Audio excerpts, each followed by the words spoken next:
know what, Gigi? She may be that, but hold on. I can't say this sentence without. Hold on.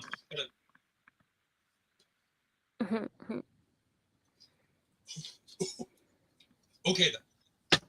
Now we got that out of the way. Jayne is the NXT Women's Champion. What the hell? What the fuck just...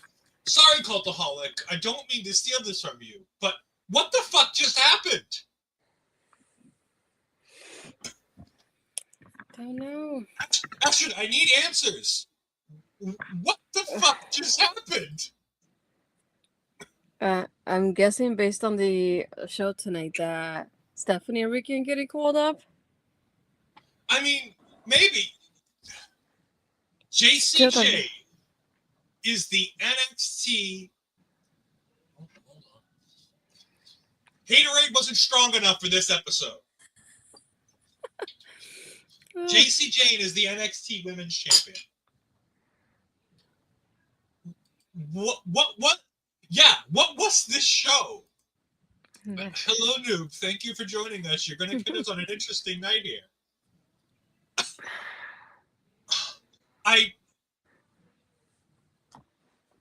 You know what? First, we should start with this. Congratulations to the new women's champion, Jacy. Let's just get that out of the open. Congratulations. Swerves aren't necessarily a bad thing. I just have a great many questions about the timing of this. Because if we were going to take the title off of Stephanie, could we have given it to Jordan? I mean, she was right there on Sunday. 48 hours ago, we were on here talking about the multitude of matches with the besties, about what could happen from here with Stephanie. It kind of reminds me of when Mandy became champion, because it was still shocking. Yeah. Toxic Attraction continues to shock us 5 years later. I really don't. I really thought that Stephanie would be champion at least around after Worlds Collide to promote it that way as a champion. So this is not what I expected at all. I mean, let's talk about this. The biggest what the fuck moment in NXT. I don't think it's Jayne. I mean, as shocking a moment as that was, I don't think that's the most shocking NXT moment. No. I know it's weird because he was publicized to be there and everybody knew he was going to be there, but the fact that Jushin Thunder Liger ever had an NXT match is still like up there in my, like when I go back and think about NXT, it's like, what are my what the fuck moments? Jushin Thunder Liger's only WWE match ever was in NXT. Yeah, that's true. I think Kevin Owens turning on Sami Zayn is a massive WTF moment. The way that was being built. The debut of Nakamura, the video package where Regal's like, here's your opponent for WrestleMania weekend, takeover WrestleMania. And it was Nakamura. Yeah, I was going to say, Mike's got it right here too. DIY, the breakup of DIY was a massive WTF moment. Andre, what the fuck is up with Stephanie losing to Jacy? I really thought, yeah. I mean, again, for those that missed it, Haterade wasn't strong enough. I had to turn to the liquor. I mean, maybe. No, Samoa Joe never beat Demon Finn. Samoa Joe beat Finn Balor, but he never beat the Demon. Because wasn't the Demon undefeated until main roster? I really can't remember. I don't have the break for that right now. No. Jacy may be a great many things, and at the top of that list. Because Jayne is a fake-ass bitch. I will probably play that about 5 times tonight. But, again, well-deserved for Jacy Jayne. Is this a thank you gift for Jacy Jayne just for putting up with everything they've put her through? Is this one of those like pity championships where they're like, look, here, have this? Because I don't get it. So I did find the video, and he does have the demon entrance. So okay, he does have the demon entrance. I think this is the one. Yeah, I think so. I mean, it's the funny thing is it's Jacy's best match in a long time. It was a relatively fantastic match for Jacy Jayne. And it didn't go that obviously the way we thought it would, because in my mind I was thinking with Fallon being there and what she said earlier, she's like, I'm bringing back the gold to Fatal Influence. I was thinking, since she lost before, then Fallon's gonna get in there, interrupt her, so she loses the match too. And it's like cost her the gold that she's getting, and even perhaps even leaving during the match to distract her. So it's like something along those lines of like to get the breakup going. So it was like, so the breakup was a ruse, because at the same time they helped her at the end. Like even though she hit her at the end, she helped her out to win the title. Oh, absolutely! Like I got completely played by everything Fatal Influence did here, and I'm not even going to give them the terrible toxic name now. Like Fatal Influence literally tricked us all. Good for them. It's not often that you can completely surprise people in wrestling anymore. This is a surprise, and you know what? It could be a good thing. This could be good for her. And this could be good for Stephanie. There's a lot of potential good that can come of this. A swerve is only worth it as long as the story that comes after it makes sense. What comes next is going to be the pivotal point of, is this a good decision, or is Shawn Michaels doing what he drove me to do tonight? Oh shit, HBK was on one. Thank you, Get the Tables, for joining us. We greatly appreciate it. No, not that long, please. No, thank you. She is still Mandy's understudy for a very good reason. No, plus Jordan is there. I wouldn't keep Jordan without the championship for that long either. Yeah, no. I think this is a short term. I think this is Shawn Michaels wanting to have a heel lose it to a babyface, and yes, as Bobby says, it might even be a bit of a transitional championship run for Jacy Jayne. I know she may not be the one who we should have, but in some way, oh, absolutely. As much as I make fun of Toxic 2.0, Fatal Influence, as much as I make fun of them, Jacy Jayne is one of the better in-ring talents that this company has in this division. She has been for some time. And we even talked about it the other day about who's at the top of the list when it comes to female heels in WWE, in NXT. And we talked about how Jacy Jayne and Fatal Influence are kind of at the top of that list. And it was like, it doesn't make sense that that's the top of your female heel list. I guess it does.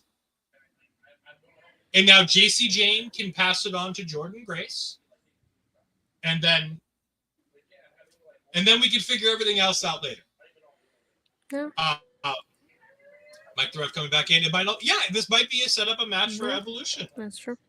July is not that far away. July 13th is not far away. There's a lot of things that can happen at Evolution pay-per-view. Let's as I always tell our wonderful friend Logan, let's slow our roll and just take our time. Let's just slow our roll and take our time. Kamate.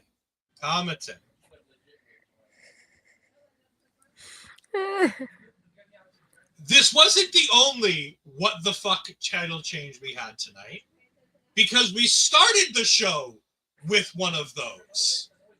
Ethan Page, after cheating relentlessly, defeats Ricky Saints to become the new North American champion. Yes. This is bittersweet. Treatment for that. Nah.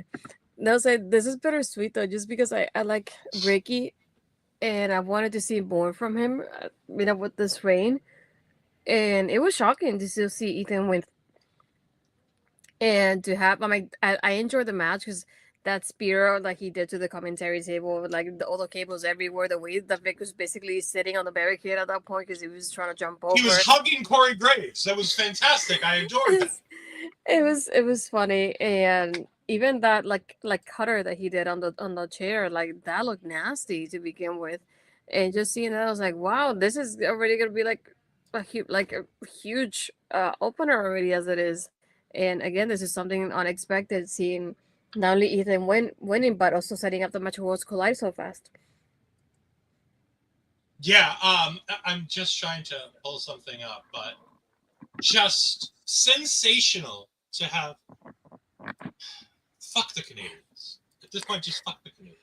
Sorry, Ophelia. You're excluded from this. You're from Eastern Canada. It's okay. You're allowed. We just did D&D dice booking method today. We might have. I don't think this was Ricky Saints' best match in NXT. There was a.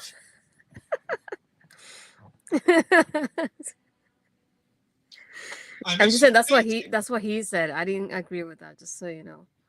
Sean drove me to the liquor tonight. I'm not held responsible for the things that I say. He drove me to liquor. I thought this was Ricky Saints' best match in NXT. It followed a very similar formula to the ones we had before. Hurt one part of Ricky Saints' body and then focus on said part of Ricky Saints' body until he wins. But then he lost. But no, I loved the real hard-fought fight feel of this match. I thought the two of them did a really good job selling that. I thought the security constantly getting involved set the tone in a really interesting and different way of them trying to like maintain a wrestling match in amongst all of this. Ava saying there has to be a winner, but not making it an OGQ match like the fans and I wanted. I thought it was a very interesting twist where she's like, I don't care what you do, just make sure that there's a winner in this match. Mm-hmm. STG, you're late. You're late. Mm-hmm. You're late. No, I really thought this was great. I love the idea that Ethan Page would just keep cheating until mission accomplished. So I thought that was really fun and interesting. I mean, you ran 4 miles, that's fine, but you missed us trying to figure out what the fuck Shawn Michaels was drinking tonight. I mean, it's a very important discussion.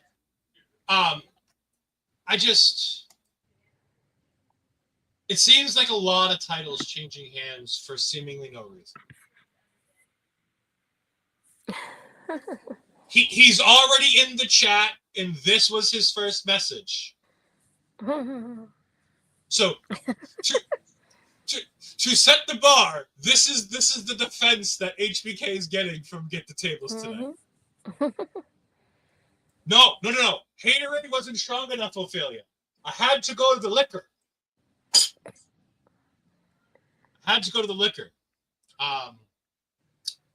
Also, we're going to do this portion of the show here, too. Ethan Page comes out halfway through the show to congratulate himself for winning the title, which is very Ethan Page to do. And then Javon Evans comes out. I'm like, oh, Javon Evans wants a match with Ethan Page. This makes sense. They feuded. That they want a match. All right, cool. I'm like, I feel bad for Shawn Legacy, but we all knew Shawn Legacy wasn't going to be the Worlds Collide match, let's be honest. Exactly. So I'm like, all right, fine, no big deal. And then he's like, and then Ethan's like, no, you don't deserve a title match. He's like, oh no, don't worry, it's not just me. This guy's got hops too. They bring out a AAA and TNA's Laredo Kid. Yes. And I'm like, holy shit, that's a beggar triple threat. And Ethan's like, no, we're not doing this. We're not doing a triple threat. Laredo Kid's like, look, I'm the most even keel, like, well-rounded luchador that there is in AAA. So if anybody's ready for this type of a match, it's me. And I'm like, all right, this is a good triple threat. And Ethan's like, no, we don't do triple threats here. You know, I don't do this. We're not doing this. And Javon's like, don't worry, Ethan. It's not a triple threat. It's a fatal four-way, and this guy's in the match. And he points behind him. And I swear to God, I thought that was the Penta stuff. I was in heaven for like 2 seconds. Because I prefer Penta over Phoenix. I'm sorry. I prefer Penta over Phoenix. However, there you go. Yes, Zero Mato is fantastic. But Phoenix versus Paige versus Evans versus Laredo Kid is going to be sensational. Millennial Noob says Ray Phoenix is eating the pin at Worlds Collide. I disagree. I'm going to go out on a big limb here. I think Phoenix wins the North American Championship at Worlds Collide.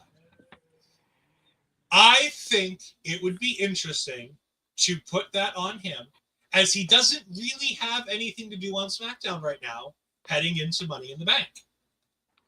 Heading out of it, you could kind of make something up for him to do, and sure, you could do it. But I don't see why you couldn't have Ray Phoenix come down for a short run. It's not like they're putting the Lucha Brothers together. And I think you can still build.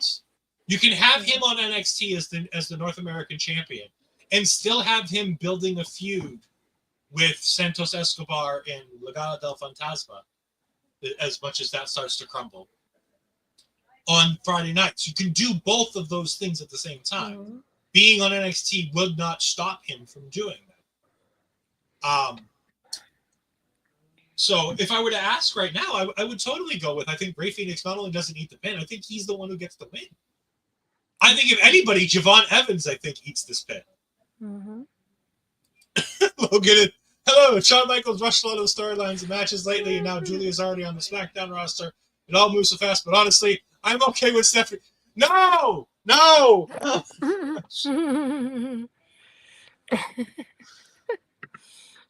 can't handle it. I can't handle it. Go take a drink. You need a drink. All right, hold on. Water, alcohol. No, alcohol. More alcohol. What's the solution? More alcohol. Yes, I'm kidding.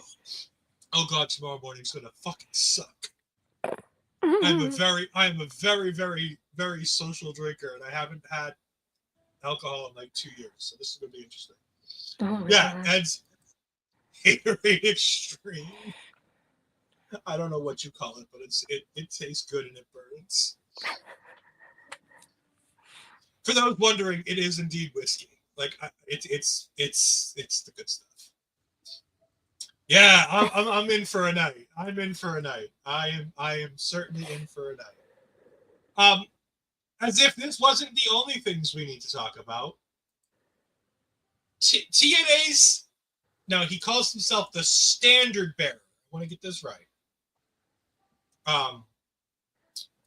No, it is Fireball whiskey. Oh. yeah, it's one of those nights. It's one of those nights. There was no chance I was doing this show sober. So either we were waiting 20 minutes for me to get a bit of a buzz, or I was doing it. At least one of us is sober, always. Yes, but you're not the one touching the buttons. It's okay. Let it burn. Shawn Michaels is letting NXT burn. I might as well burn my throat. Astrid, he retweeted one of your tweets earlier this week. Talk about Mike Santana, the Boricua from the Bronx. No, the loud and proud Boricua from the Bronx. You gotta get it right. I'm still learning. I don't watch TNA. You gotta cut me some slack. I've seen this man twice now in the past 5 years. Just a little bit. You used a little bit that I gave you. Like tiny, you used it. Okay, so you know. Yeah. No, I mean I had some issues with the stream, so I didn't get to watch like the whole match the way I wanted to, because I don't know if you can hear this thunderstorm behind me actually at the moment, so hopefully my power doesn't go out. If not, I'm still leaving either way after this, just in case anything happens. But yeah, I feel like it was a fun match. Him and Tavion they had really great chemistry. I feel like they had a great back and forth. He was able to show off himself and show off Tavion at the same time, which I'm really glad to as well. I feel like Tavion doesn't get a lot of opportunities in singles matches, and I feel like he did very well in doing so. There was at one point that even Tavion did a modified Death Valley driver that was beautiful to watch as well. But yeah, overall, I love the presentation with him. I love the fact that he comes out and the crowd's already chanting Boricua to him when it's just the second time that they hear him say that on the NXT crowd.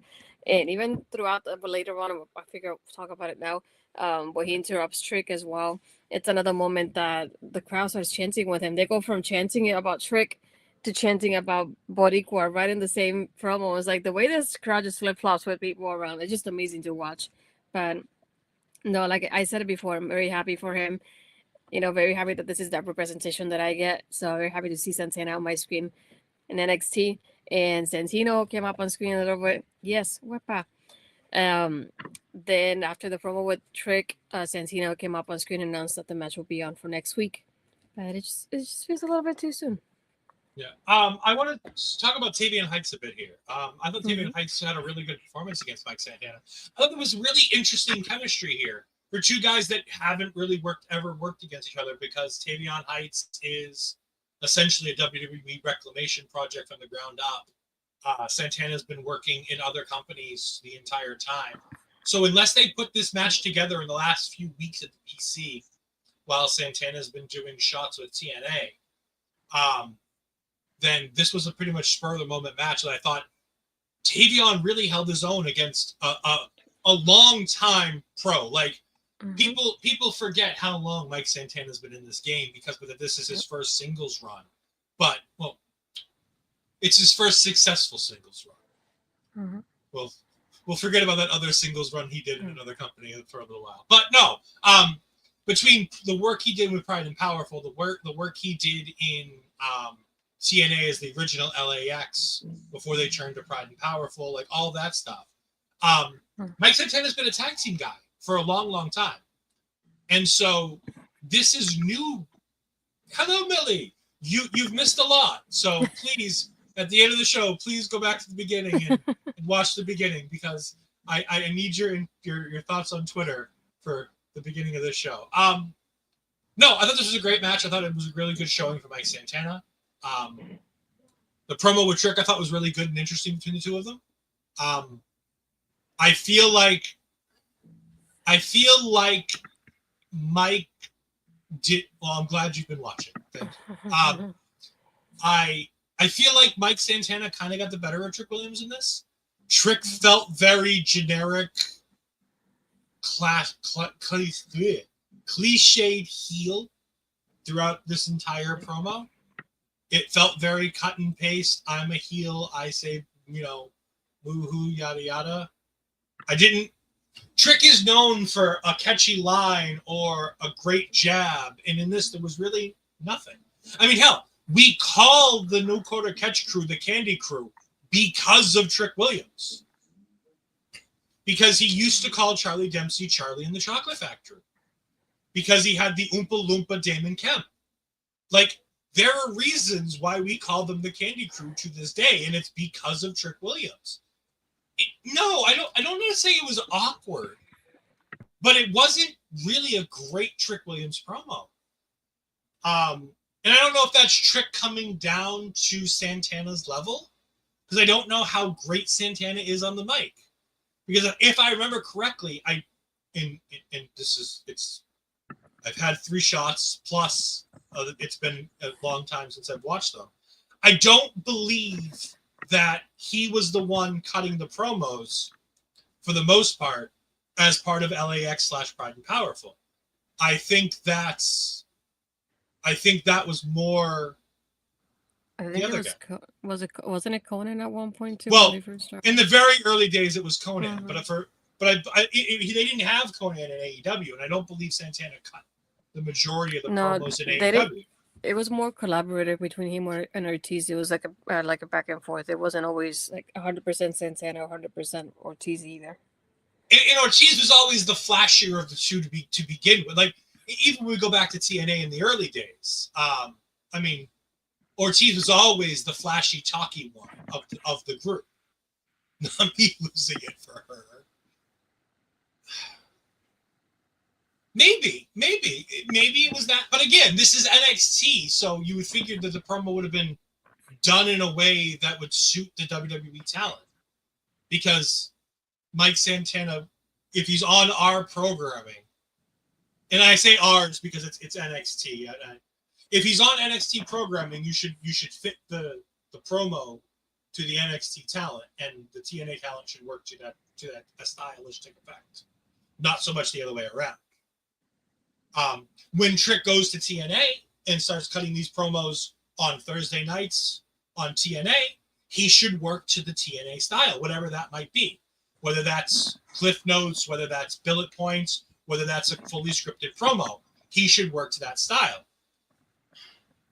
Well, yes, I understand he's there to get the TNA title back, but he's on WWE programming, which makes him a WWE guy. And essentially, he's going to be a WWE guy as soon as his contract's over anyway, so it doesn't really matter. Because all of these TNA people who are coming to WWE are going to end up being WWE guys and girls, just so we're clear. Jordan was the first, Joe's the next, and soon enough we're going to have Santana too. It's only a matter of time.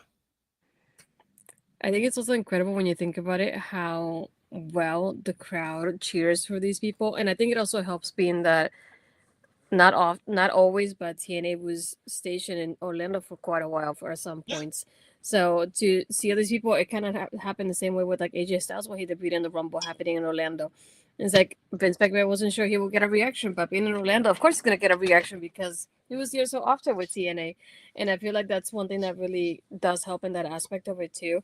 The fact that a lot of the crowd already knows them ahead of time, like a Joe Henry and a Jordan and even Santana a little bit too.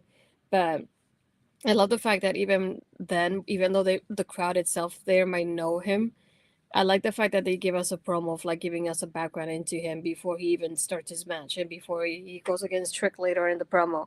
The fact that they did this in one night, going from giving us a character promo, a little profile on him, to the match with Tavion, to him challenging Trick all in one night, and it felt so smooth the way they transition over from one thing to another. It worked out really well. But yeah, I was like, I'm very happy to see him on my screen. I can't wait to see him a little bit more. So this is why I think that when the match happens, it's going to end up in a DQ somehow, because this is going to happen sometime later. And it has to happen on a bigger stage than this. So this is definitely something that I enjoyed. It's like one thing that I feel is, and going to what Getsy was saying that was Santana was cooking, it just kind of felt almost like, if you think about it, this was kind of almost like a child talking to an adult. It's what it feels like. The way that Trick is talking, it feels like a child because he's still new to this. Where Santana has a lot more experience than he does. And you can see the difference between both of them, the way they interact with each other. It's like you can tell in this promo more than anything that Trick is still learning in that aspect of it. Yep. Yeah. Sean has driven me to drinking. There have been lots of bad shows. I've never pulled out the liquor. As soon as Jayne won, I was like, where is the whiskey? I need the whiskey. Before we continue any further, Astrid, I do believe that you're going to head on out for the evening with not feeling too great with the storm. We're going to let Astrid go. So everybody go ahead and say goodbye to Astrid. Thank Hollywood Astrid. Before Astrid heads out, we do want to let Astrid plug any of the content she has coming up and where you can find all of her wonderful content. I mean, we already had the weekend that we did. But no, we had Blair from the Greenmaker podcast with our preview / prediction show for Battleground, and we had the besties for the post show. So that was a fun weekend to have. Yeah, I'm not feeling too well. Nothing that you can't see, obviously, but I'm not feeling too well. So I just want to talk about the stuff that I want to talk about before I leave. And with the storm going, I don't know if the power is going to be here anytime soon. So, but no, it was a fun weekend. Battleground, I can't wait to see what happens with Worlds Collide now with everything going on in this show tonight, to be honest. But no, everything else is on my YouTube channel. If you haven't seen it, you can go hit subscribe and hit the like button as well. If you haven't, I'm posting a lot on TikTok, a lot of clips. So if you haven't followed me there, you can do that as well. Trying to grow that on that side of it. But yeah, you can find me on my Twitter, Blue Skies, Astrid Pizarro, and my Instagram and Threads as Astrid Pizarro 20. But yeah, hopefully be here next week anyway. So we'll see how it goes. But And Make it just so everybody knows, we do have a big announcement coming. Probably next week. We'll drop a big news. But we've got something fun planned for the future. So Thank you, Billy. We do appreciate it. I mean, like, let's also be honest. It's just a thunderstorm. It's not like it's a really rough, terrible hurricane of a storm. No, but the connection can kick out because it happened to me while I was watching NXT already. So. No. But I'm just saying it's not. Yeah. This isn't one of those hurricanes. Astrid's in danger. Astrid's fine. Astrid will be okay. It's not gonna be that kind of a storm. You stole HBK's cooking smackhead? Maybe. I very well might have stolen the smoke. Thank you, Ash, for joining us. We greatly appreciate it. We'll see you next week. Yeah, have fun. I'll try. All right. This is going to be interesting now, folks. Okay, I'm going to heavily rely on the chat now, as I'm by myself, and this is not normally a good thing to have happen, especially with the fact that I've been drinking. So let's just see how this goes. I mean, feeling unwell while dealing with bad weather. I agree. I just wanted to make sure that people knew that she was safe in general. It wasn't like it was a big thing. Here's where the show goes off the rails. Drunken. I'm not quite drunk. I am definitely a bit tipsy. But I am not drunk. Good thing I showed up when I did. All right, Ed, let's hear what you really think now. Oh, don't worry. We're going to get to that. We're going to get to the things. Ed, you're drinking, and we can encourage everyone that now is the time to make a long time. All right. Yes, it might not go that long. Let's see what we can do. Logan James did post this a couple times, so we will do it. Mariah May posted on Twitter right after Jayne won the NXTNA championship. Sure, she's trying to drive up her money value for her contract battle. Let the party begin. Joe, I've seen your comments. I greatly appreciate them. It's tough to manage a chat sometimes when things go off the rails. Like you said before, it gives a chance to stay in TNA. Yes, I agree thoroughly. And I called Mike Santana being the person. I still think that it needs to be built out a little bit more. I want Trick to have a decent reign. So like Ashford, I do think this ends in a DQ. It'll be very interesting to see what goes from here. I can't fantasy book off the crap that Sean just did. So, like, we're going to have to give me a chance and take a minute. Dante, yeah. I don't know who Dante is, but yay, Dante. SCG, great question. Ed builds out an entire NXT card from top to bottom with great times and finishes. Don't tempt me. I could do that for an NXT taking over extra, Bobby. That might be an idea we put in the bank for something else. Jacy Jayne wins. The Oilers are 1 game away from the finals. Edmonton wrestling fan was for 2 days. Too bad I'm not in Edmonton. So yes, we started with Ethan Page cheating repeatedly to win the North American Championship from Ricky Saints. Good match. Really good match. Really good back and forth. Surprising finish. Shocking finish. Not a great finish for me. I'm not a huge Ethan Page fan. But I get it with everything that we're doing for Worlds Collide, that we needed a heel for the 3 baby faces that they were bringing in. So it makes perfect sense. Dante Chen. Yes, he was on the show tonight. I understand he was on the show, but just Dante just kind of threw me off because there's a Dante who does wrestling Twitter stuff out here in the area. And I was like, why would he be tweeting her? Okay. Anyways. Back on topic. Let's try to keep this on the rails as best we can. We had a terrible toxic promo backstage where they were still having issues, where Jacy was still throwing shade at Fallon Henley, telling her she didn't care if she was here or if she isn't. It's no big deal. Ricky Saints more like Ricky Aints? Maybe. I think Ricky is doing a fantastic job, but I think that the way they're laying out his matches are very formulaic, and I'm not a huge fan of it. And I don't know if that's a Ricky Saints, Ricky Starks problem where that's what he does, or if it's an NXT trying to get the idea of what to do with him. But I think there's definitely a lot that we can do with that. No, trust me, it's gonna go off the rails enough. But I gotta keep the train driving at least somewhat straight. I mean, the Ogre Lord is still here talking to STG in the Twitch chat. He's still here, so it's things going on. Ethan needed that win because he was done dirty by losing the title in the first place. I mean, maybe. I think Ethan losing the NXT championship worked out well, so I think that it was fine. it just feels like there's no direction for that championship. It just feels like they don't know what they're doing. And that's the only thing that really worries me about a lot of what's going on, is a lot of these abrupt decisions feel like we don't know what we're doing. We'll just figure it out. I don't think so. I don't even know if there's going to be a fourth guy in Seth's group. I certainly don't think that it's going to be Ricky Saints. Could be a lot of people, but I don't know. I think that they shouldn't add anybody else for a little while. I think you should give time to let Bronson Reed joining the group kind of filter through and let Seth get into some real trouble again before we start adding more people to that faction.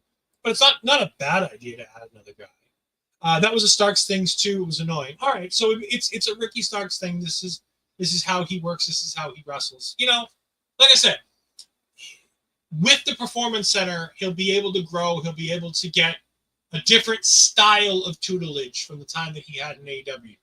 There are fantastic wrestling minds in AEW, but there's only so much time that you can get with these talents in AEW when you don't have them there all the time.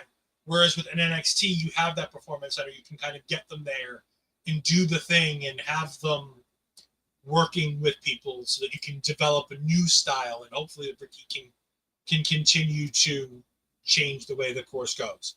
The train is on the roller coaster track, though. Oh, it's absolutely going to be a roller coaster. Don't you worry. Sean made sure of that. Whee! I may have had as many drinks as that has had today so far. Yes, but Bobby, you're Canadian, so that means all of these drinks are cut by 10. Because I'm an American and I don't drink very often. Again, this is the first time I've drank in about 2 years. So, and after the surgery, they've told me I shouldn't drink much at all. So, we'll see how this goes. They had a nice short promo with Santana, a vignette of Styles, where Santana was outside walking around, cutting a promo. Was really good. It was a basic introduction to Mike Santana for the NXT audience that may not have been watching TNA. Again, I love that they're doing these for some of these TNA guys coming in so that we know what we've got going on and what we can expect in the future. So it's a good, it's a good idea to do these things. I did not call all Canadians alcoholics. I just said that they're more used to alcohol than Americans. There's a difference. People need to stop adding words to my sentences. I don't like it, but it's fun. We get a backstage promo when we come back from commercial break, and Imamura is back. And he's back for the NXT. He's back at NXT for Briggs. He's back at NXT to get the NXT Tag Team Championships and more. I'm so excited that he's back. I'm so excited that he's focused on more. Singles championships for Imamura sounds like a great idea. Him and Briggs going after those tag titles and having a dissolution and then having something else happen is a great idea.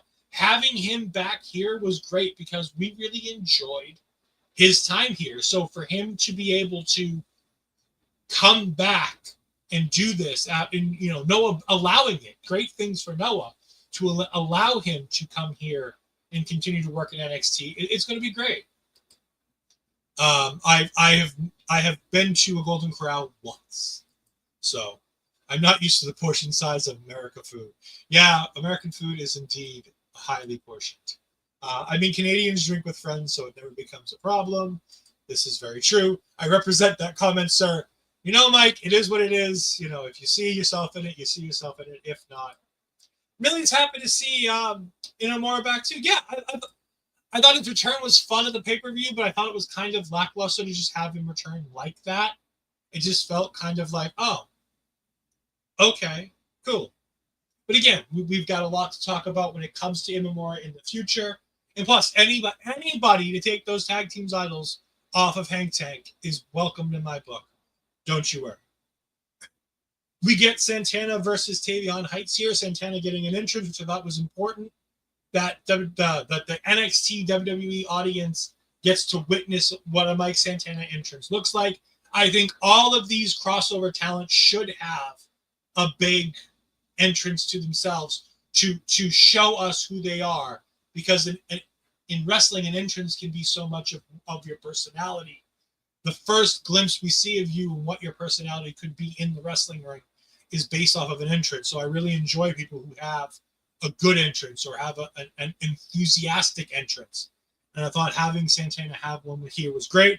I had a bunch of fun watching this match. I thought Santana and Tavion Heights had fantastic chemistry.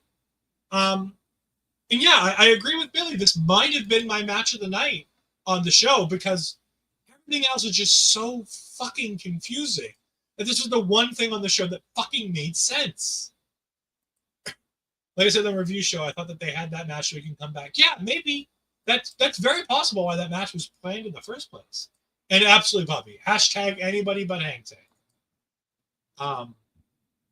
We then had a high-rise promo that I really enjoyed, explaining to us what the high-rise is, what it means, and differentiating it from the Rascals. I thought was really good. Using the idea of loyalty with a group of brothers like he had, and then talking about how now it's not necessarily a group of brothers, but a group of people focused on the same goal. And so it's not about being friends, it's about being successful. And I thought Tyson had a really good line in here where he says, it's not about being successful, it's about creating success, layering it brick from brick. I thought it was really good. I like the way that Wes Lee hyped up Tyson DuPont, Tyreek Igwe, how he made them feel like a big deal. He's doing a very good job of being the veteran talent here to get over these younger talents. And I'm very excited to see what the future of the high rise might be. They talked about loyalty. They talked about not only selling out, but buying in. That Seth Rollins mentality of, I didn't sell out the Shield. I bought into the Authority. And I like the idea of Wes Lee being like, I didn't sell out my brothers. I went ahead and bought into the idea of a group of like-minded individuals who are only here to do the things that they can do. I thought that was a really good idea. We're backstage with Andre Chase cussing out the two men of Chase U, with Cal Dixon, Uriah Connors, talking about how, guys, you can't keep doing this. You can't keep calling them out. And they misinterpret this to think they need to take more risks. So as Ava walks by, they go ahead and ask for another match, which Chase was trying to tell them is the opposite of what he wanted to do. And Ava says, fine, I had an empty spot on my card. You guys can fill it. And she's like, next week, you guys get Dark State. And you're like, but there's 4 of them and there's only 2 of us. And she's like, no, there's 3 of you. And she walks away. And so it's going to be a 3-on-3 6-man tag next week between Chase U versus Dark State. I was really hoping for an Andre Chase, swearing, screaming fit. We didn't get it. He was very flustered, very upset. He tells them that they're not even a tag team. They're not Chase U. I'm very excited to see where this goes. This was a bunch of fun. I really enjoyed this segment. The short segment really worked. And again, it will give Dark State another big win, but it's not doing anything for Dark State just yet. So it'll be exciting to see what happens. Yeah, it was hilarious here. Again, Andre Chase is just really good at doing what Andre Chase does. And then you kind of just fill in the blanks from there when it comes to Andre Chase and Chase U. I think that really works. Next thing we get is a Tony and Luca segment in the metal shop. Oh, the cussing will start during the match. Probably. They'll be cussing during the match, cussing before the match, and cussing after the match. But I live for those Chase U segments where Andre just starts swearing at people. And I was really hoping we're going to get one here. Tony and Luca meet in the metal shop, and Luca's trying to be like, hey, Tony, I'm still with you. I'm still part of the family, and Tony's not buying it. Tony is so up out of his mind with worry about people turning his back on him and everything that's going on that I think it's very interesting to see what's going to happen going forward. Luca says that Stack just drove him further into the desert and kicked him out. Tony's like, I don't really buy that. Luca claims that he just wanted to lay low and go ahead and stay low. But once he saw everything that was happening, he came. What happening? The only thing that ever happened was that Stax went to the safe house where they had Rizzo. That was the only thing that happened. Like, I don't understand what he could have seen that made him come back. Tony is, of course, very worried about what's going to happen here. And I like this. I like this thing. It sets up Luca to turn on Tony or to side with Tony. However NXT chooses, and I like that. There are options here. I still think it makes more sense for him to turn on Tony, especially with Tony disbelieving him and not believing in him. And being like, look, if we're family, you're supposed to believe in me. Loyalty above all else. Like what it says on Tony D'Angelo's vest jacket when he comes to the ring. So I love the idea that this segment right here could be the start of the turn of Luca Carusifino to the Stack side. I think it's very interesting here. I mean, maybe. I think it could be the best. Joe, I agree. It could be the best story. I think we're still missing a lot of this story to make it better with the Tony D'Angelo stuff. I like this stuff. I could get more into this stuff if they gave us more of it. But as of right now, they're kind of skimping on the details, and I'm a little worried that we're not going to get full explanations. Like we talked about on the post show.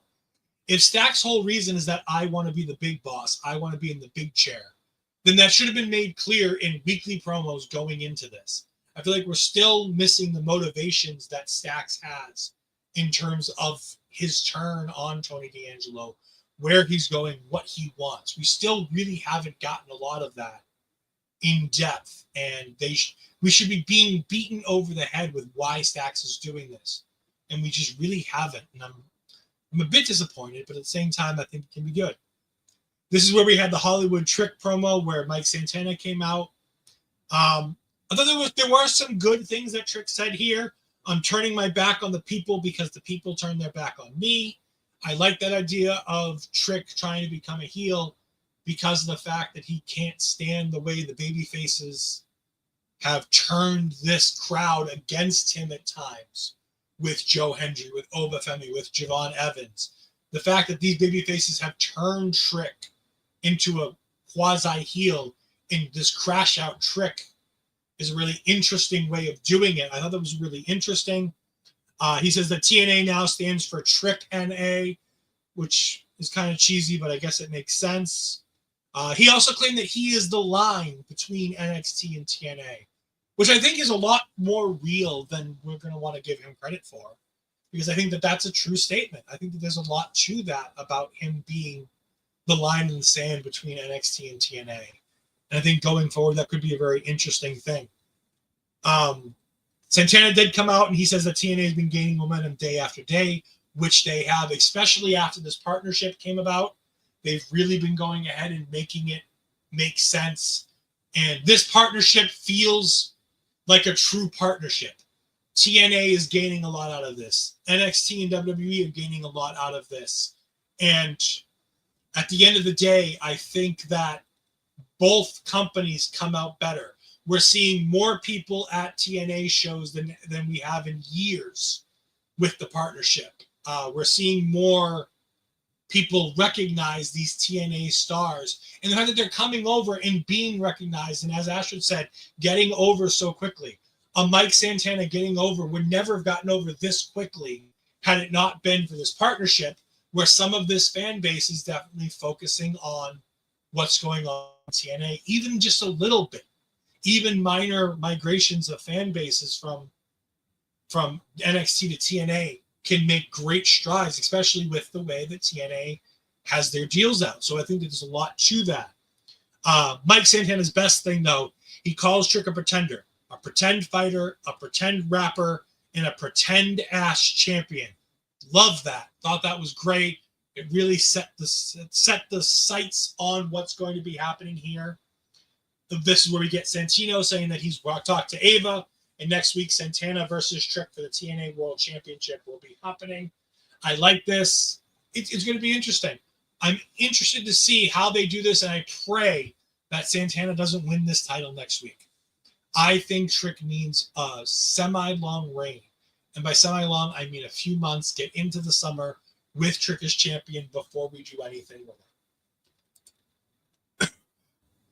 This Maybe. I mean, I don't know if this is going to be enough to get TNA on a national channel. It might be. But with Anthem owning Access, I don't think that's going to be a big change that happens going forward. I mean, Anthem is still very much in this, and I don't think Anthem's going to make too many big changes. They wrestling fans as a whole love to do chants and noises. Let's go back to Monday Night Raw with Seth Rollins, where the crowd was booing him, and they're like, how can you boo me? This entire crowd, every single one of you, were just singing my song as I came to the ring. Wrestling fans love to be involved. Interactivity is like crack to wrestling fans. Hell, they even fucking used to sing Judas for Chris Jericho. Like, let's remember, wrestling fans do love involvement.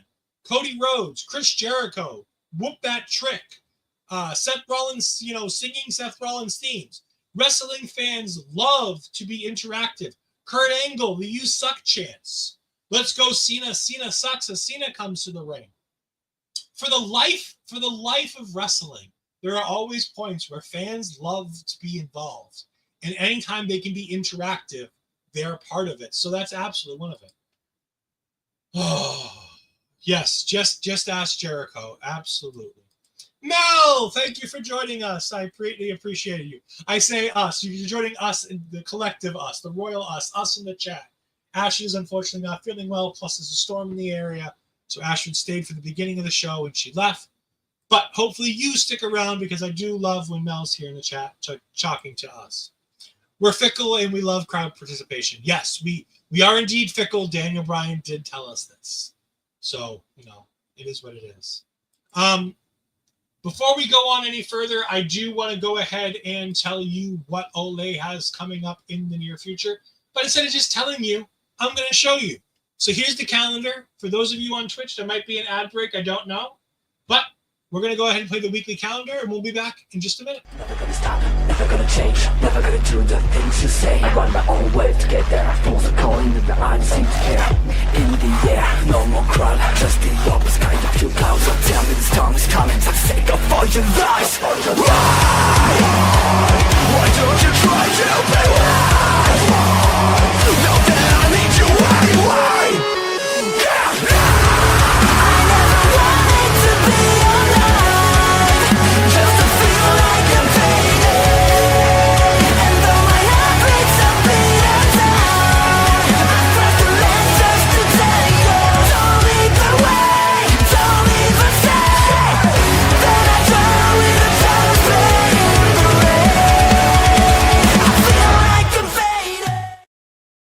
Yes, so those are all the wonderful things that we've got coming up this week. We got a Marvel Talk tomorrow night. We've got me joining Bobby and Papa Smokes on Ring Respect Radio on Thursday. I'm going to be here a lot. You're going to be hearing my voice as long as I don't go hoarse tonight doing the show by myself for half the show. After this, we did have Ava come into Stephanie's, the women's locker room, and talk to Stephanie and tell her that Dalise and Chick Tormenta are going to be taking on Stephanie and a partner of her choosing, who is Lola Vice,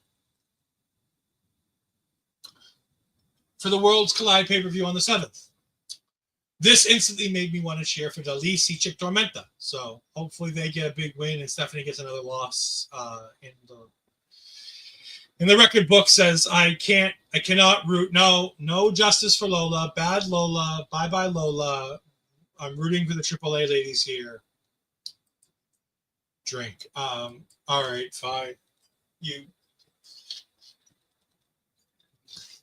Oh, good God. This is a bad idea. Okay. I think Millie was probably trying to tell me to drink water, but okay.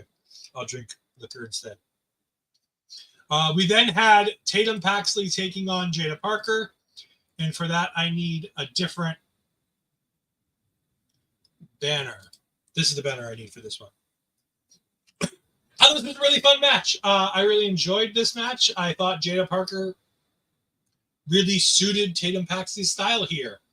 I thought there was a lot to like about the things that Tatum's doing. Her character work right now is off the charts with the makeup, with the outfit, with the dolls. Everything is top notch. having the dolls of Gigi, having the dolls of Shotzi.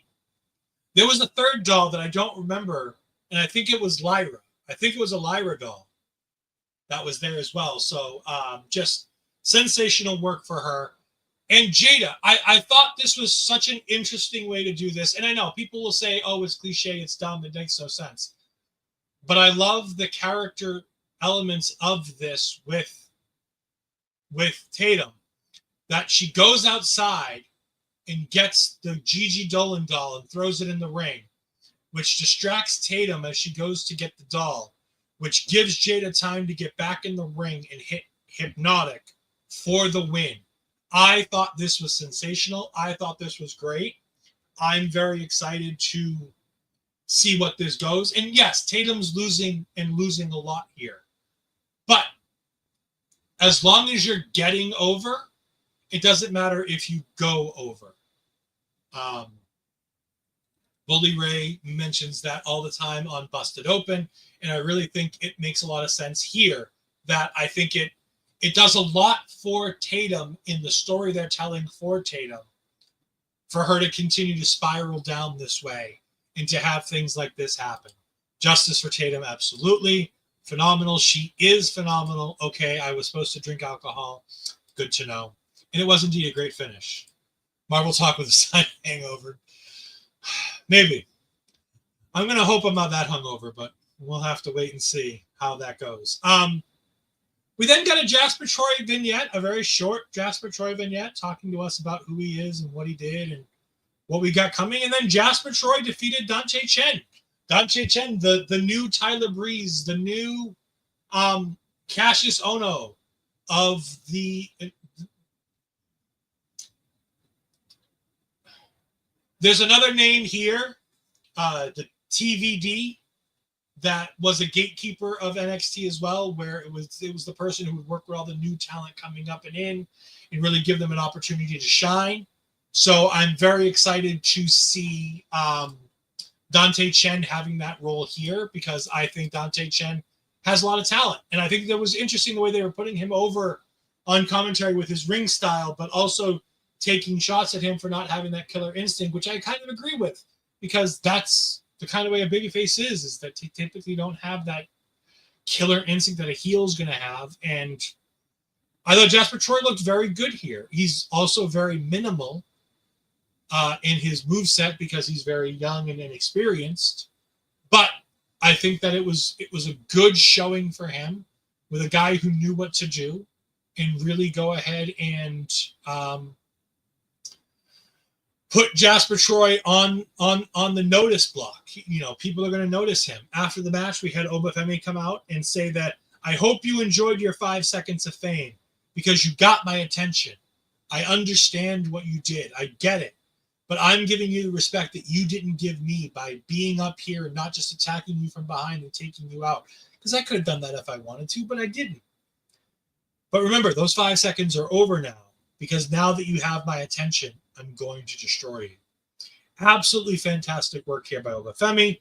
Good work here by Jasper Troy. Yeoman's work and sensational work by Dante Chen. I love a Dante Chen match. I'm very excited to see him back here. I've always wanted the world for Dante Chen, and I hope that we can get it over, because the first Singaporean wrestler, WWE loves these first things that they get to broadcast, and talking about a Singaporean wrestler, I would hope that we can get something for him. But if Gatekeeper is all they have, as long as it keeps him employed and keeps him happy and keeps him providing for his family, I don't think there's anything wrong with that. I honestly, I didn't even write it in my notes, so I forgot. Thea Hale does indeed run off Jaida Parker. That's not over. Anytime I can overlook Thea Hale, I will, especially when she's done things like this. Regan said she's very afraid of heights. She's scared. Anytime you have somebody who dances to Lola Vice's music, you just need to get rid of them. Cut them out of your life. They're not important. You can get rid of them. People love Dante Chen. Some people love Dante Chen. Hopefully the people in NXT love Dante Chen. I certainly have my affections for Dante Chen. We had a Candy Crew segment here. I thought this was really good. I thought this was great, because I really loved this, because earlier in Tavion Heights' match, Charlie Dempsey and Wren Sinclair stayed while Miles Bourne went to the back. And that was very interesting and telling because during Miles' match, all three of them went to the back and Charlie Dempsey didn't give him the fist bump. There's clearly issues between Charlie Dempsey and Miles Bourne, which is fine. The jealousy that Charles is feeling is good. I like this. It's continuing to tell an interesting story. And again, this is also one of the things of why I say when Joe earlier came and said that that this is the best story that NXT has going on right now. There are some of these small mini stories that NXT does such a great job telling that I think are really good and interesting and important to talk about. And I think this is another really good one. Charlie says that they've both had great matches. They both had great outings against Santana and Oba, but they failed, and they failed as singles wrestlers, and they need to come back together, and they need to be the tag team so that he can beat the singles star, essentially. And I really like how Miles pushes back on it. He's like, no. I mean, I might have failed, but I proved that I can do this. I can be the main event talent. I can be a big star. I don't want to just go back into the spotlight, into the tag team division. I don't want to just go back to what it was. I want to continue with this momentum. I love this from Miles. Standing up to Charlie is a very good thing. Charlie says, look, if you're part of the NQCC, you're part of the Candy Crew, you can't do that. You got to, follow my lead. He's like, well, look, maybe I want out of the Candy Crew. How about you and I have a match like the old days? And if I win, I'm free. Charlie's like, that's fine. If you really want to do this, we'll do this. Well, how about we make it a rounds match? I'm like, all right, cool. I like my rounds matches. I think Charles is going to get into some dastardly stuff here. I think we're going to have Wren Sinclair on the side of Charles in this match as his corner man. And I think Tavion is going to be the corner man for Miles. I think it's going to be a lot of fun, and I'm very excited for this match next week. Yeah, I know it goes with the story, but any story involving Jaida Parker is the least important story on the show. And any story with Thea Hale is probably the next one. We all know how I feel about Thea Hale. God, I need some water.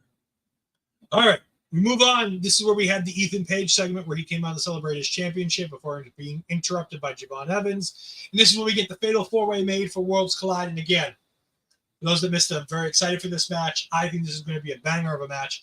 This whole Worlds Collide card is kind of turning out really good, and I'm very excited to see where they go from here and what they've got going on. I'm going to pull up the Worlds Collide card as we speak and go ahead and just give us a brief overview of Worlds Collide 2025. Here we go, WWE Worlds Collide. So, Worlds Collide 2025, NXT, Raw, SmackDown, and AAA. The matches we have signed so far are going to be Legado del Fantasma, being made up of Santos Escobar, Angel, and Berto, taking on El Hijo de Dr. Wagner Jr., Pagano, and Psycho Clown. Yay, Psycho Clown! Woo, Psycho Clown! I'm very excited for this. This will be a fun match. I think it'll be really interesting.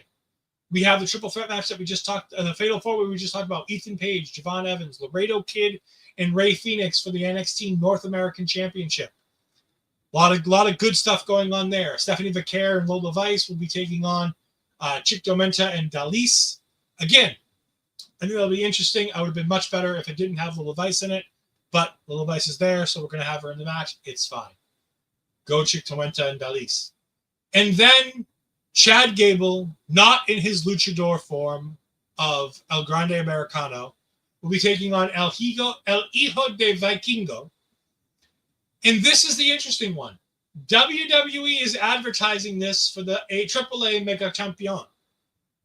However, the current AAA Mega Champion is indeed notable prick Alberto Del Rio, who takes on Vikingo this weekend. So I'm very excited to see what comes of that match going into this. But we're already 4 people in. We're already 4 matches into this card. And I already think that this is very interesting and it looks like it's going to be a good card.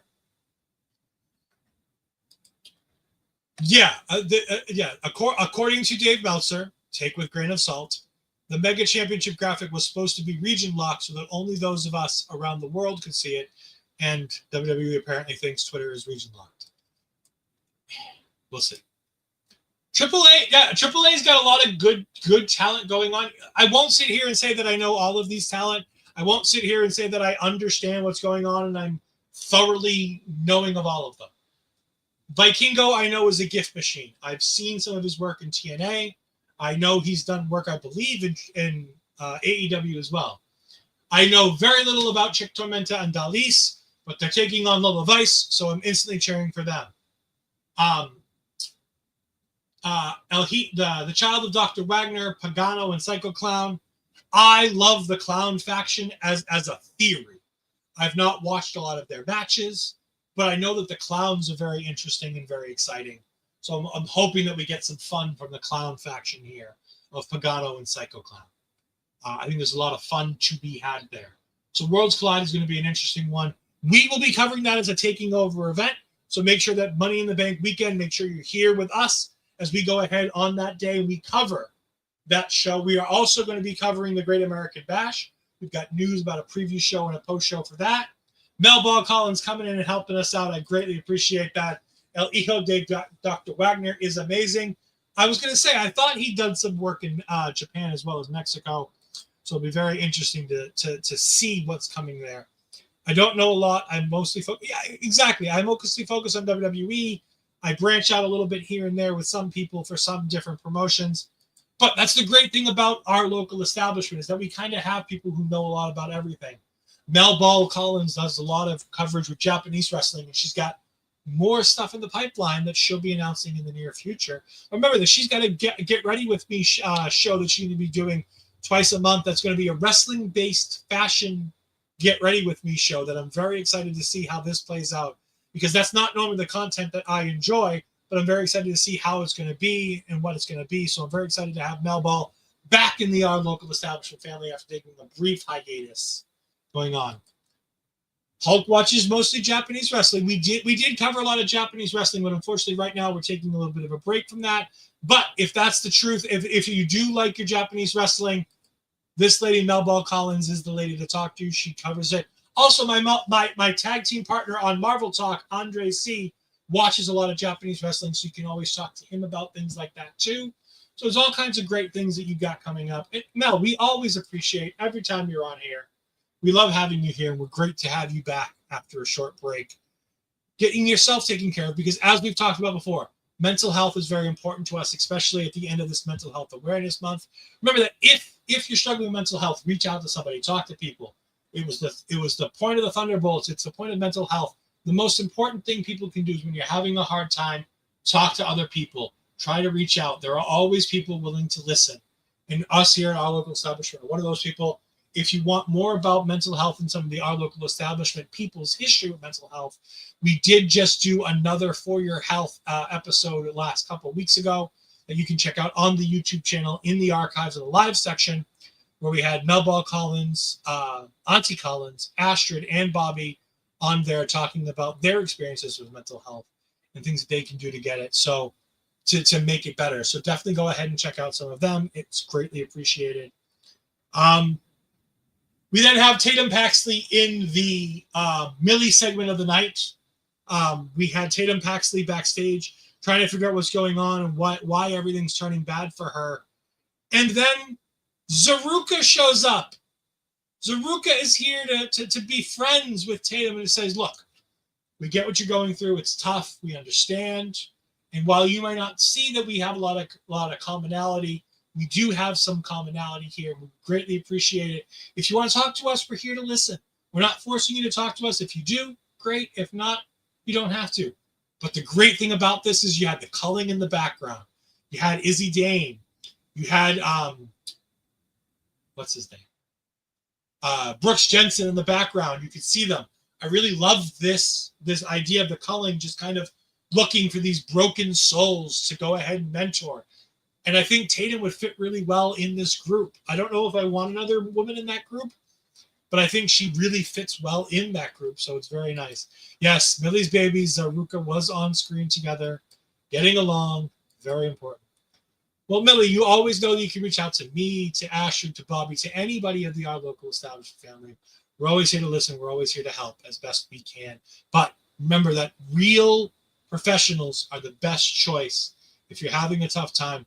While we can sit here and go ahead and give you our advice and say that, do what we can, real professionals are the best source of help for that, just because of the fact that they have the professional training to know exactly what to do and how to help people. Solo Ed for half the show. Ashley was here. Unfortunately, Ashley was a bit under the weather, and there are some thunderstorms in the area that are causing havoc with her internet connection. So she decided to just talk about the things that she wanted to talk about in the beginning of the show, and then let me fly solo for the rest of the show. I have now talked for longer than Ash was here earlier, and I have booze because, boy, was tonight a hard show, Rob. It was a tough one.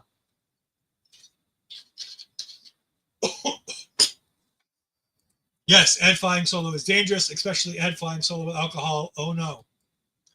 Rob's one of my best friends in real life, for those that don't know. So Von Pelt is somebody I get along with on a personal level. So he's seen Ed with a little bit of alcohol in him and how badly this is. Stay the hell away from Tatum, you terrible humans. Oh, but the culling is just looking to help make people better. Zarya and Tatum are my babies. I need them interacting more. Ethan Page won the NXT North American Championship. Jacy Jayne, and the only best way to describe it is... Because Jacy Jayne is a fake-ass bitch. However, a fake-ass bitch she might be, she is indeed our NXT Women's Champion, and that was the point of no return for driving me to drink. So, oh boy. We then get a rundown of... Really? No! Culling, stay away! No, but Sean Spears wants to help people. It's fine. I saw it. We don't know what they're thinking. We're waiting to see. We're going to give it some time and see what they're thinking. But it's interesting. If you want to know what we're thinking about what they're thinking, go back to the beginning of the show, and you can go ahead and catch the beginning where we talked about that. It could have been Lash Legend. It could have been Jakari. It could have been Jordan Grace. There were a lot of people that could have taken the title off of Stephanie Vaquer.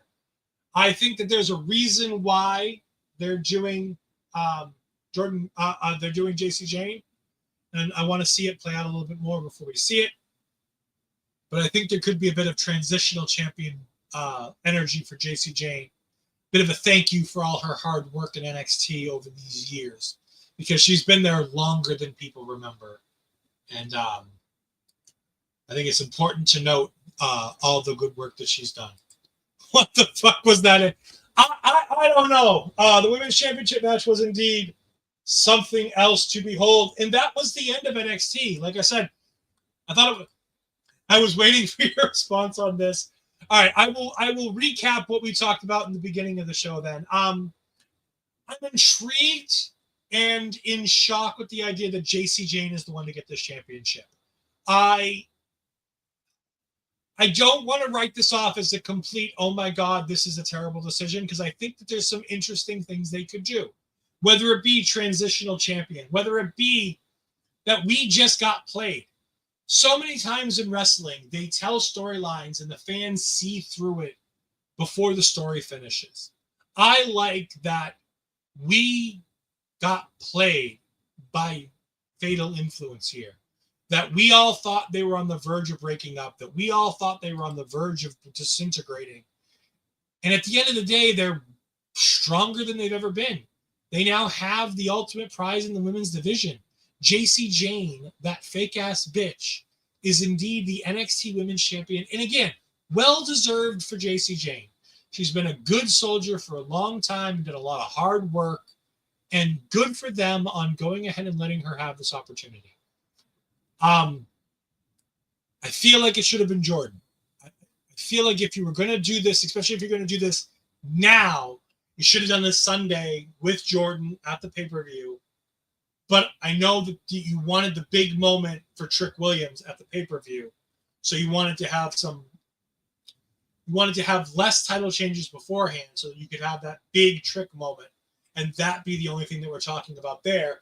And now for the rest of the week, we're talking about Jacy Jayne and Ethan Page. So I think that there's a lot to be had with this. in the long run going forward. We did indeed get played. Maybe Stephanie and Jordan might get called up. They might not. Let's wait and see with what we got going on to get there. Thank you all for joining me on this wild adventure. I appreciate all of you for sticking around. We've had great numbers throughout the show, even while Astrid left. And even if that was just because you wanted to see how off the rail this show goes with Ed drinking alcohol, I greatly appreciate it. You can find me on Twitter and Blue Skies at EdFries12584. You can find me on the Twitch at twitch.tv/EdFries2002. Again, like I said, tomorrow night we have Marvel Talk. The Empress of Marvel Talk herself, Peggy, she's been in the chat as Ophelia Payne all night, has allowed us to go ahead and do a Marvel Talk. We're going to do an MC rebound of Spider-Man Homecoming tomorrow. So join us for that. We're also going to talk about the news that are coming out from these last week or so with having Doomsday and Secret Wars being pushed back 6 months, with all of the news coming out about what we might be seeing in Spider-Man Brand New Day. We got a lot of Marvel news coming out that we're going to talk about there as we go ahead and get ready for all of the fun things. So make sure you check me out for that. We also got me on Ring Respect Radio this week as we were talking chaotic wrestling. So, of course, I have to make an appearance. Brawling in Boston. Yes, Boston Brawl 4 was indeed this past weekend. It was a fantastic show. Me and Bobby really enjoyed it. So go ahead and get our thoughts with the great Papa Smokes, the man with the angelic voice, the man with the most expensive ticker in all of our local establishment, as we go ahead and talk about that on Thursday. And then you can catch me and Astrid back here next Tuesday. And next Tuesday, me and Astrid believe we're going to have a big announcement for something coming. It's going to be a very special taking over that you're certainly not going to want to miss the show that's coming off of the announcement next week. I can't get into it deeper than that. I can just tell you that there is something very big in the works. Me and Ashley are super excited for it. And once it is officially confirmed and we know it's going to happen, we are going to tell you all about it. And we are very excited for what we've got coming. It will be a special edition of Taking Over. Let's catch up with the last little bit of the chat. Jacy Jayne Forever Champ. No, bad Mike. But if you do want AEW watch-alongs, you can indeed enjoy talking to Mike the Ref on all his AEW sidecasts every Wednesday and every night where there's a collision. I don't know what nights those are anymore. They keep moving them around. But Mike the Ref does incredible sidecasting. He also does some great gaming content. So please go ahead and give Mike the Ref a follow on Twitch at Mike the Ref, on Twitter at Mike the Ref. You can go ahead and find out when he's going to go live. He's very good to tweet about it. And tomorrow might be a rant that you might want to. Well, you know what? I might show up for it. You know, I like to watch my AEW. The only way I watch my AEW is watching it with Mike the Ref and with Get the Table. So make sure you go ahead and follow both of those wonderful people. I randomly want to see Zarya, Tatum, and Zaruka as a War Games team. That'd be great. Thank you, Mel. I greatly appreciate it. It is always tough for the single streams. Thank you very much for joining us. I'll try to check it out tomorrow. Hopefully I'm well.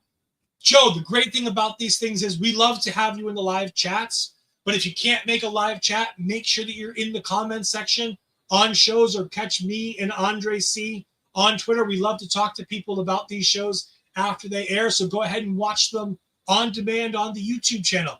We're so close. We're about 200 hours away from super chats and memberships on the YouTube side. So if you guys could watch a playlist in the background, we greatly appreciate it. It's so much fun to be here with you guys every Tuesday night. I'm very excited for everything. Solo Ed could end in tragedy, so this is a success. It is indeed, Rob. It is indeed a success. Thank you all for joining me. I'm going to get out of here before the ad starts. We're going to go ahead and do a raid on the Twitch side. Thank you all for joining us. I greatly appreciate it. For Ashton, for myself, and everybody here at our local establishment, we'll see you next time. Goodbye. I am in misery.